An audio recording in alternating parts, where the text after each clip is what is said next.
మన లోక్సభకు కూడా మన పార్లమెంట్ కూడా లాభం జరుగుతుందనే మాట నేను మీకు విజ్ఞప్తి చేస్తున్నా. ఇంకొక మాట కూడా నేను మీకు విజ్ఞప్తి చేస్తా ఉన్నా.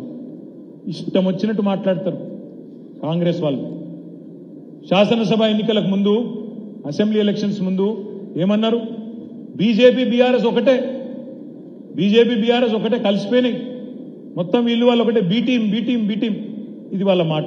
నేను అడుగుతా ఉన్నా బ్రదర్స్, మీరందరూ ఒకసారి యాద్ చేసుకోండి.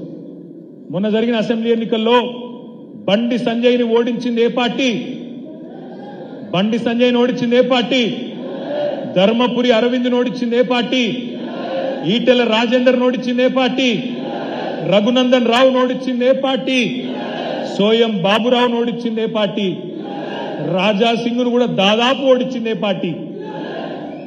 వీళ్ళందరూ 30 మార్కాన్లు 32 మార్కాన్లు బీజేపీలు ఉన్న వాళ్ళందరినీ ఓడగొట్టింది మనమేనా కాదా? బీఆర్ఎస్ఏనా? మరి ఓడగొట్టింది మనమైతే వానికి మనకు పొత్తుంది, వానికి మనకు అండర్స్టాండింగ్ ఉందంటే ఏం లెక్క?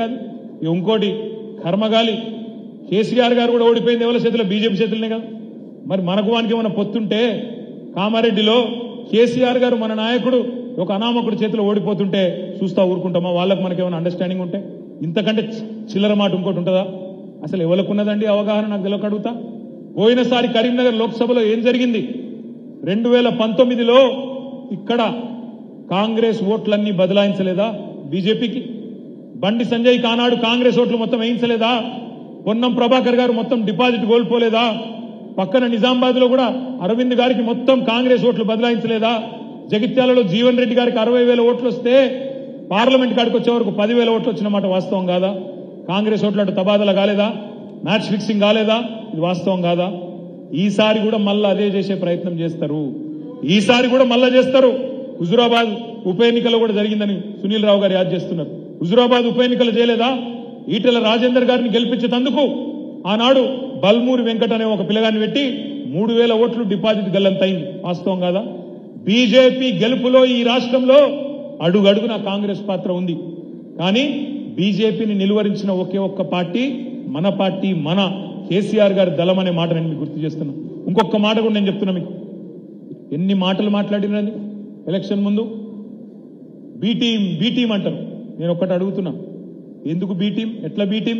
వాళ్ళు ఒకటే చెప్తారు, అరెస్టు చేయలేదు, మీ నాయకురాలిని అరెస్టు చేయలే. నేను అడుగుతా ఉన్నా, నిజంగానే బీ టీం అయితే అసలు కేసు ఉంటుండేనా? నిజంగా బీ టీం అయితే కేసు పెడుతురా? మనం అరెస్టు కాలేదు అంటే సుప్రీంకోర్టుకు పోయి స్టే తెచ్చుకుంటే అరెస్టు కాలేదు. ఇలా దాన్ని పట్టుకొని కథలు సృష్టించి సిలువలు పలువలు చేసి లేనిది ఉన్నట్టు ఉన్నది లేనట్టు.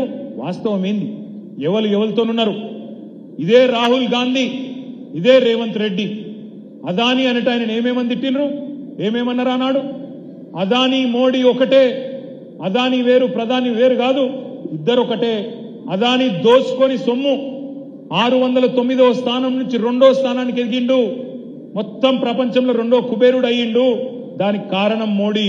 అదానీ దొంగ, ఆయన మీద జేపీసీ ప్రోబ్ వేయాలి, స్కామ్ ఇదంతా అన్నోళ్ళు వీళ్ళే. ఆనాడు రాహుల్ గాంధీ గారు ఏం మాట్లాడినరో ఇలా రేవంత్ రెడ్డి గారు ఏం చేస్తున్నారో ఒకసారి చూడండి. जी और मोदी जी एक है और देश का पूरा का पूरा धन एक व्यक्ति के हाथ में जा रहा है।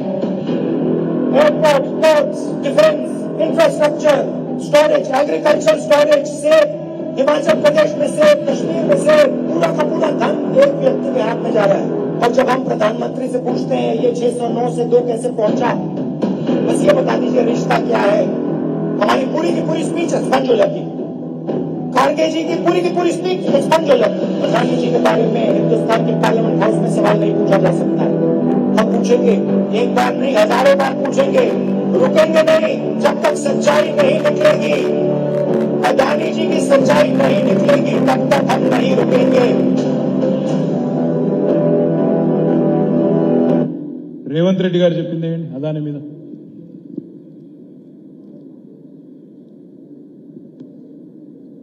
డబ్బుల మీద భారతీయ జనతా పార్టీ ఎప్పుడు ఒక మాట చెప్తుంది, డబుల్ ఇంజన్ సర్కార్ అని.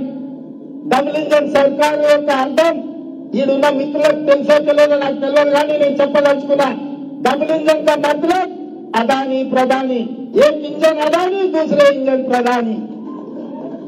एक इंजन अदानी, दूसरे इंजन प्रधानी, तीसरे इंजन రేవంత్ రెడ్డి. ఇక్కడనేమో వీళ్ళ నాయకుడేమో పొల్లు పొల్లు తిరుగుతాడు అదాని. రేవంత్ రెడ్డి గారేమో స్విట్జర్లాండ్ పోయి అదాని మీద వాడి కౌగిలించుకొని అలై బలై చేసుకుని అక్కడ చలి కొద్దిగా ఎక్కువ ఉంటుంది, కౌగిలించుకొని అక్కడనేమో ఒప్పందం చేసుకుంటారు. ఎవరు ఎవరితోనున్నారు, ఎవడు ఎవని బి టీము నేను అడుగుతా ఉన్నా ఈరోజు. మీరు కాదా అదాని దొంగ? ఏది ఎలక్షన్కు ముందు, ఎలక్షన్ అయిపోగానే అదాని చాలా మంచివాడు, ఇంద్రుడు చంద్రుడు అందగాడు కాబట్టి అలై బలై చేసుకుంటాం. 10 ఏళ్లు కేసీఆర్ ఇక్కడ ఉన్నప్పుడేమో అదాని అడుగు పెట్టనీయలే, ఎందుకంటే ఆయన మోడీ మనిషి అని మనకు తెలుసు. మరి ఇవాళ ఏం జరుగుతుంది తెలంగాణలో? అదాని గారు అడుగు పెట్టడమే కాదు, రేపటి రోజున అవసరమైతే విద్యుత్ సంస్థలను, అన్ని సంస్థలను, ప్రభుత్వ సంస్థలను, ప్రభుత్వ కాంట్రాక్టులను అదానికి ఇయ్యడానికే రేవంత్ రెడ్డి గారు, రాహుల్ గాంధీ గారు ఒప్పందాలు కుదుర్చుకొని మొత్తం మన మైనారిటీ సోదరులను, మొత్తం తెలంగాణ ప్రజలను మోసం చేసే ప్రయత్నం చేస్తున్న మాట వాస్తవమా కాదా మీరు ఆలోచించాలని చెప్పి నేను కోరుతా ఉన్నా.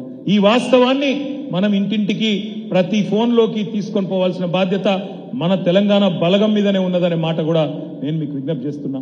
ఇంకొక మాట కూడా నేను మీకు విజ్ఞప్తి చేస్తా ఉన్నా.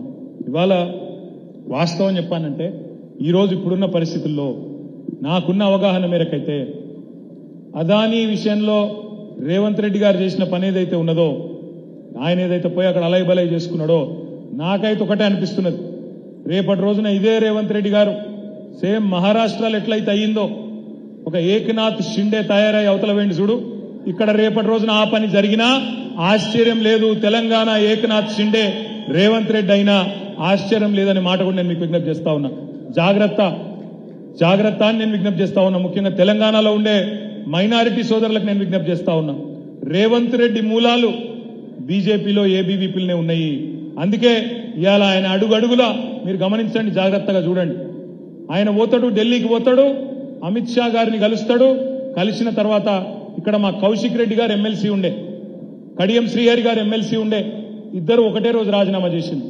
రాజీనామా చేసినాక ఇక్కడ ఏర్పడ్డ ఖాళీల బులెటిన్ కూడా ఒకటేసారి వెళ్ళింది.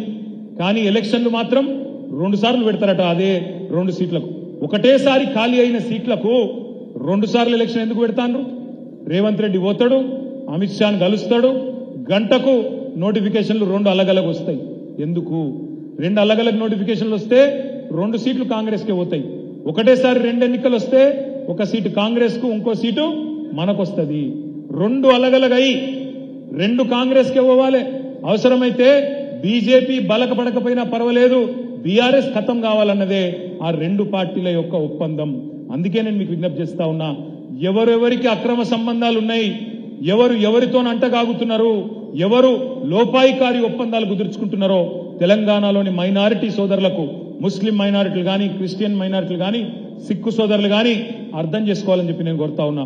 రేపటి రోజున కరీంనగర్ పార్లమెంటులో కూడా ఇక్కడ బీజేపీని నిలువరించాలి అంటే మీరు ఖచ్చితంగా ఓటేయాల్సింది బీఆర్ఎస్ కు తప్ప కాంగ్రెస్ కు ఓటేస్తే అది బీజేపీకే లాభం అవుతుందనే మాటను కూడా నేను ఇక్కడ ఉండే మైనారిటీ సోదరులకు ప్రత్యేకంగా నేను విజ్ఞప్తి చేస్తా ఉన్నా. ఈ రహస్య ఒప్పందాలు, ఈ చీకటి సంబంధాలు, వాళ్ళిద్దరి మధ్యన జరుగుతున్న ఏవైతే లోపాయికారి అవగాహనలు ఉన్నాయో దీన్ని ఎండగట్టవలసిన బాధ్యత తెలంగాణ బలగమైన మీ మీదనే ఉన్నది. నేను మీ అందరితో ముగించే ముందు ప్రార్థించేది ఒకటే, ఇంకా చాలా ఉన్నాయి చెప్పాలంటే, కానీ ముగించే ముందు మీకు చేసే విజ్ఞప్తి ఒకటే. మీరు దయచేసి హుజురాబాద్లో ఉన్న వాళ్ళు సిరిసిల్లలో ఏమైతుందో